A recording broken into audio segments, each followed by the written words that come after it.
passemos então ao tema do nosso programa de hoje, creio no Espírito Santo.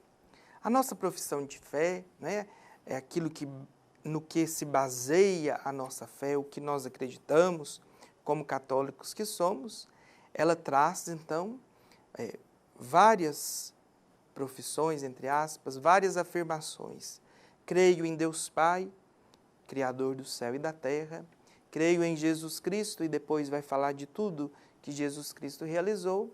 E, por fim, nós professamos que cremos também no Espírito Santo. Tudo que vem depois desta frase, creio no Espírito Santo, na Santa Igreja Católica, na comunhão dos santos, na remissão dos pecados, na ressurreição da carne e na vida eterna, só acontece pela ação do Espírito Santo. Ele vai ser o agente principal dessas verdades de fé que anunciamos. Então nós vamos depois, em cada programa, refletir sobre cada uma dessas verdades, mas hoje nós queremos ver especificamente esse creio no Espírito Santo, quem ele é, como nós nos encontramos com ele, onde ele age, que força ele dá para cada um de nós. É claro que o tema é muito abrangente e aqui nós vamos conversar um pouquinho, mas nada que impeça você de depois estudar mais sobre o assunto, ler aquilo que o nosso catecismo fala sobre isso. No catecismo da Igreja Católica, nós temos uma parte que vai falar sobre a profissão de fé, e aí lá se inicia no parágrafo 683 assim: ninguém pode dizer que Jesus Cristo é o Senhor, a não ser pela ação do Espírito Santo. O Espírito Santo, então, é Deus que atua na Igreja, enviado pelo Pai e pelo Filho, e que faz a Igreja acontecer, e que faz com que nós também abramos o nosso coração para podermos acolher a fé. O Espírito de Deus é quem nos inspira na nossa caminhada de fé. E vendo a história da humanidade, aquilo que a Bíblia nos revela, nós percebemos que desde o início da criação, o Espírito de Deus está presente, permeando a história da humanidade e nos conduzindo para Deus. Nesses tempos que são os últimos, como nos lembra o autor da carta aos Hebreus, Deus se revelou pelo Espírito e eles mandaram, então, Deus se revelou por Jesus Cristo e eles mandaram o Espírito Santo para fazer com que nós acreditemos e tenhamos certeza dessa verdade de fé. Ninguém conhece a Deus a não ser pela ação do Espírito. Então é Deus que se revela para nós pela ação do Espírito que age no nosso meio, no nosso coração. É interessante nós pensarmos que Deus sempre respeita a nossa liberdade. O Espírito age na nossa vida e nos ajuda a percebermos Deus que caminha conosco à medida que nós também abrimos o nosso coração e deixamos que Deus haja em nós pelo Espírito Santo. E aí, em muitos lugares a Igreja reconhece esta fé no Espírito de Deus. Então, nas Escrituras que ele inspirou, na tradição que os padres da Igreja foram percebendo e nos transmitiram, no magistério da Igreja, naquilo que a Igreja fala oficialmente, naquilo que a Igreja faz, nós percebemos e acreditamos que é o Espírito Santo quem conduz a sua Igreja, que nasceu de Pentecostes, como nós vamos comemorar daqui a alguns dias. Na vida sacramental, Cristo age nos sacramentos, seja ele qual for, o batismo, crisma, eucaristia, unção dos enfermos, reconciliação, matrimônio, ordem, pela ação do Espírito Santo. Cristo age por aquilo que o Espírito Santo faz em nós. Nos carismas e ministérios que a Igreja tem, cada pessoa tem um dom, tem uma ação, tem um serviço que coloca à disposição da comunidade de fé na qual está inserido, e isso só acontece porque o Espírito de Deus age em nós. Também na oração, toda vez que nós rezamos, toda vez que nós comunitariamente ou pessoalmente nos colocamos em oração, é a presença do Espírito de Deus quem vai nos inspirar, né? O Espírito de Deus permeia toda a criação. Por isso é muito comum também nas nossas comunidades nós invocarmos a presença do Espírito Santo para conduzir as reuniões, para se fazer presente no meio de nós que reunimos em nome de Cristo, né? E é interessante nós pensarmos a importância que o Espírito Santo tem aqui na nossa região. A nossa cidade é Divinópolis, a cidade do divino. A nossa diocese tem como padroeiro principal o Espírito Santo. Então, essa devoção ao Espírito de Deus que conduz a igreja e conduz o povo é muito presente aqui na nossa região, no nosso meio. E, de fato, a terceira pessoa da Santíssima Trindade é alguém muito importante que nós devemos cultivar uma atenção mais especial. O Espírito Santo sempre está agindo no meio de nós, mas às vezes ele passa despercebido. E esta compreensão que nós temos do Espírito Santo, ela nos foi revelada por Jesus, né? É Ele que do céu, depois da sua ressurreição, nos manda o Paráclito, aquele que vem caminhar junto conosco, aquele que é o nosso advogado, aquele que nos acompanha e que nos conduz. O evento de Pentecostes, descrito nos Atos dos Apóstolos, é algo muito interessante e que merece uma reflexão nossa. Antes de receberem o Espírito, como nós acreditamos que aconteceu em Pentecostes, está narrado lá no capítulo 2 dos Atos dos Apóstolos, os discípulos sabiam que Jesus tinha ressuscitado, já tinham experimentado esta presença do Cristo ressuscitado no meio deles, conversado com Jesus, tinham trocado experiências com o Cristo ressuscitado, mas os evangelistas são unânimes em nos dizer, São João nos conta isso, depois Lucas também, que eles estavam com medo dos judeus no cenáculo com as portas trancadas. E aí, quando acontece o Pentecostes e o Espírito Santo vem sobre eles, eles começam a anunciar Jesus a todos os povos presentes em Jerusalém para aquela festa. Então é um espírito de coragem, de liberdade, de ação, que impulsiona os apóstolos à missão e faz a igreja acontecer, né? Por isso nós falamos que o nascimento da igreja, alguns teólogos pensam assim, acontece no dia de Pentecostes. O Espírito de Deus é esse, então, que vem impulsionar-nos para anunciarmos Jesus Cristo e o reino de Deus, para continuarmos a missão de Jesus aqui na terra. É o Espírito quem nos conduz, é Ele que nos orienta, é a Ele que nós devemos abrir o nosso coração para compreendermos bem a palavra, para percebermos a revelação que Jesus nos faz do Pai e anunciarmos esse Jesus aos outros que ainda não o conheceram.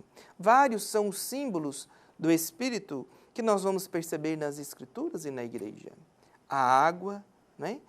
No livro do Gênesis, lá já fala que, né, no dilúvio o Espírito pairava sobre as águas.